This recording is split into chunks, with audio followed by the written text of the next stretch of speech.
And I see what are the action plans or points after this session. Do we leave this to government, or can a working committee here lead the initiative and work with government? What working arrangements can we have between the private sector and the government, who will harmonize these 88 trade-related agreements? I mean, you want to start? Yeah. You want me to give a response? Yes, I see Dr. Awoyemi's hand up, so let me concede and allow him to respond. And or maybe he forgot to lower the hand. Is it not penny? No, I'm right here. I'm right here. Okay, I thought the hand would be penny you by now. Okay, I just quickly want to respond to two issues. One raised by Dr. Boyede in terms of what did he call it? Actioneering. And then, but before I speak to that, let me quickly say something about what Titi said about shipping challenge. Mr. Boyede and I have been reading the book of Lamentation on how ships come loaded to Nigeria and go back empty. For years, for decades, we've been having that conversation. So you begin to wonder why we do the things, do things the way we do things. So that challenge has been there. It's not an emerging phenomenon. It has been there for decades. It's like a lifestyle for us, talking about international trade. So I think we really need to. I'm happy that Titi is, talked about the upcoming event, and they need to have all stakeholders in the room to have a conversation on how best to remove some of these impediments. So having said that, actioneering, Mr. Boyede. Yes, sir. The truth of the matter that you said something about AGOA and the conversation about common trade in Africa that has lasted over 5 decades. The truth of the matter is that, yes, policy formulation is key.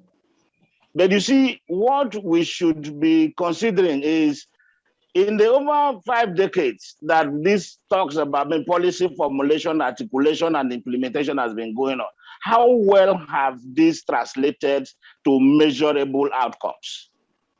So my question is, we cannot begin to, or continue to insist that, yes, unless government moves, the private sector will not work. I'm having a rethink. And my strategy to doing what we are doing at the level of providing business development services for MSMEs is thinking private strictly. Yes, we can be guided by policy, MSME policy, as it is. We don't even have a trade policy in Nigeria. So maybe the only thing that we have is the MSME policy. So we can be guided by that. And then, but our strategy to creating impact is private sector driven. And having said that, sir, the way we can achieve impact is for us to converge. All of us that share these common thoughts, about that are progressive, if you like, there's a need for us to converge and begin to see how we can create momentum, to drive sustainable impact. So that's what I want to say about actioneering. Because if you wait for government, we'll wait for another 50-something years. The AGOA thing is not working. And then the African trade is here. How are we sure it will work? Even as we speak right now, we're not even ready. So those are some of the concerns I thought I should share. Okay, thank you so very much, Doctor. And I have this person now. Please, if you are there, we would like you to say something. Lady K, sorry again. I have just been informed that we have Hajia Aisha Abubakar with us, immediate past Minister of Industry, Trade and Investment. On behalf of the team and all of us here, I'd like to welcome you. And that you are here means that somehow government is beginning to be here. I know they will say it's X this, X that in Nigeria, but I also know the reach that this person has. She's also the co-chair of the Network of Practicing Non-Oil Exporters of Nigeria. And whatever it is, wherever we arrive at this morning, especially in creating a coalition of interested people to push the conversation forward, please, for your information, we will be coming to you. Thank you. Thank you so very much, and thank you so much for attending, madam. And Zachary Abubakar, are you there? Are you there? Zachary Abubakar. Yes, I can see you. You're on mute. You want to unmute yourself? Make your comment. Okay. If he's unable to unmute himself at this moment, he just put on the chat. Hello, everyone. I'm Junior Trade Negotiator at the Nigeria Office for Trade Negotiations. The importance of issues discussed here cannot be overemphasized. Among various stumbling blocks against trade, it's a pleasure being part of this. What caught my attention was actually the various stumbling blocks. Would have been nice if you could just say one or two things about those things. However, we have discussed them extensively today, and we have really spent a very valuable, useful time again today, as usual, on this program. As we are coming to the end of the program, I want to call on Sheyi Fumi Adebote. He has some announcements to make. Please unmute yourself, Sheyi. Yes, just before I do that, I see that Mr. Awoyemi's hand is up, so you can just round up there. Thanks. Mr. Awoyemi. Yeah, thank you. It should be unlike me not to have a word to say after. See, first is to say thank you very much, and to remark that the business of building Nigeria is a collective one. There are so many reasons to be despondent, but that it would be nice for us to lean on what Zachary said that we are discussing issues. But I want to quickly piggyback off what Dr. Ayim said. He said, sorry that I'm lamenting. But I'm going to say to him that lamentations, though it's actually the longest laments in the Bible, but it's the long language that is needed in recovery. It shows us how to go about taking action when the dark clouds of suffering envelopes every one of us. One of the critical challenges we face right now is not so much of whether it is just regurgitating the things of the past. It is that we must therefore learn a new language of lamentation. That means when we talk about the issues, we then narrow it down to the solution. And when we say who is going to action it in government, we are government. But specifically, and Boyede will say this, having worked in government and been around government and having worked around implementation strategies, he would understand that the pressure mounted by stakeholder groups, especially in this area of trade by the diaspora community, is very significant and very important. It is also important that as we meet in this group, and I use the word we because I like the whole level of quality of conversation and the experience available to this group, is that we understand that how do we address the subject matter of interest. In this interest, will that policy be passed, which is always a major challenge, limiting against policy formulation, design, and implementation. And it is important for us not to be naive in going about how we make these recommendations. It is not that it is good, but because we understand where the challenge will come from, we are also able to engage. And that is where I would like to end my own position. And say finally that whenever you write, Mrs. Titi Ojo said something about, we're going to get the operators to talk about it. Let me assure you, Mrs. Ojo, that what you are talking about is the classical truth, which even all the best practices consulting firms are beginning to understand. You know, sometimes they put people like us together, sit down into a policy one room. They say, come out with a strategy to say how we can increase investments in Nigeria, how we can get people to come and invest in Nigeria. I don't care how brilliant or how intelligent you are. There are more cheaper and simpler and commonsensical ways of doing that. Why don't you go to the companies which you've identified and ask them, what do you want us to change in our rules, our regulations, and whatever that will allow you to come and invest in our country? And that is the approach we must go with what we are talking about here. And on that note, I'll end it. Thank you very much. What we have done here today is just scratching the surface. And just like Mr. Awoyemi, Dr. Ayim, and everybody here has said today, there is a lot that needs to be done. A few concerns in the chat box is, are we just talking, or are these things going to get attention, the desired attention at the relevant levels that can make a change? As far as changing the face of trade in Nigeria is concerned, count us committed. As far as, because fundamentally, it doesn't matter where we are in the diaspora, we are fundamentally Nigerians. So even though talking trade has a global outlook, the fact that we are able to take practical, experiential examples from Nigeria gives us a foundation to start out from. So we will take this to the next level. And also to those who have been our guest speakers and valuable contributors and facilitators, please, we are Oliver Twist. We are going to come back for more.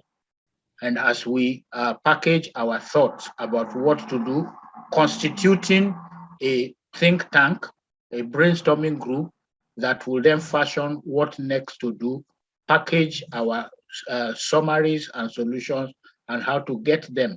If it has to be, one sure way already is the fact that we have taken this conversation out of talking trade straight onto the MPNEM platform.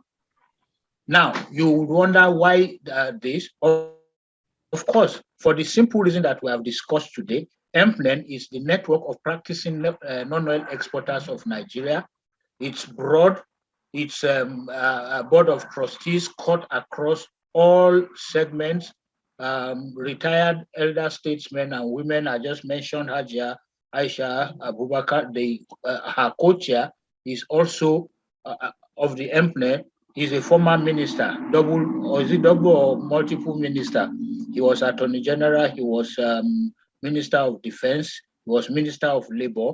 They are the two chair of the MPNEM board and players across the Manufacturers Association, the practitioners, and what have you. So, of course, every time that we have an MPNEM town hall meeting, those support institutions, Ministry of Industry, Trade and Investment, Nigeria Export Promotion Council, NEXIM, Central Bank of Nigeria, Nigeria Customs Service, they are usually present. So everything that we have mentioned today will again be summarized and submitted as an input into that next town hall meeting. I encourage you all to join. But again, a reminder to our eggheads here today, we are coming so that we can form a group that can repackage all the thoughts of these esteemed, concerned, victimized, and challenged practitioners in Nigeria's trade sector to put their thoughts in one cohesive, coherent booklet. What did Obama do for trade in America that was different? That's what I'm sure that Mr. Awoyemi is not aware of this, but that's something that I have been clamoring for. Even though with what you have said this morning, it just goes to show that a finger may not be able to lift anything. A hand will probably lift a teacup. Having clamoring for Nigeria to be able to clone the Obama template, Obama set up a cabinet committee on export in 1998. Sorry, not 1998 now, 2008, in preparation for the economic meltdown that was already confronting them in 2009. he said first and foremost, for America to get out of the depression that is coming, America must double its trade to the world. So first, he set up a smart, measurable, time-bound objective. He said America must double its trade to the world in the next 5 years. America must create 5 million new jobs in the next 5 years. And it is export trade that will drive it. So for it to materialize, he set up a cabinet committee on export, which America is still implementing. Trump could not excise it because it became a law. It became National Export Initiative Next. NAINEX, you can Google that. So it has transcended 2 administrations already. It is still going on. The president was the chairman. Every minister or secretary in America that has anything to do with trade was a member, and they met once every month. So it wasn't CBN issues a policy today, and Nigeria Shippers Council says, oh no, you didn't contact us. This policy is in violation of so policy of setting up Shippers Council, just for example. So you are going to achieve something as a nation, you sing from the same hymn book, to borrow Mr. Awoyemi's word. I wish that phrase was the last that I would say. I think it is time for us to sing from the same hymn book so that the nation and our trading partners can begin to enjoy an improved, a rejuvenated trade and investment activity for Nigeria. Mr. Awoyemi, you have only spoken to us about trade today. You are an investment guru. And there are people that I actually personally invited here to come and listen because of the investment angle. So I appeal to them that Mr. Awoyemi is going to come back again. This time around, we will allow him to focus on investment opportunities on the African continent. Thank you very much. Thank you so very much. And on this note, we say a huge thank you again to Mr. Olufemi Awoyemi for honoring us. We're looking forward to having him again. And thank you to all the team members. Thank you to everyone that is here present. And we want to say bye-bye. See you again in September. Always remember the date is easy to remember. Every first Saturday of the month at 12 noon. Yeah, that is ET, Toronto time, and that is 5 p.m. Nigerian time. London changes, it may be 5, it may be 6, but once you remember, every first Saturday of the month and 12 noon Toronto time, 5 p.m. Nigerian time. See, try your possible best to always register. We control this strictly. It's not open to just anyone to join. So it's only by registration. When you see our next information going out about how to register, please do not ignore it, thinking you can just come in. It's not possible. You have to register. Thank you so very much, everyone. See you again next month.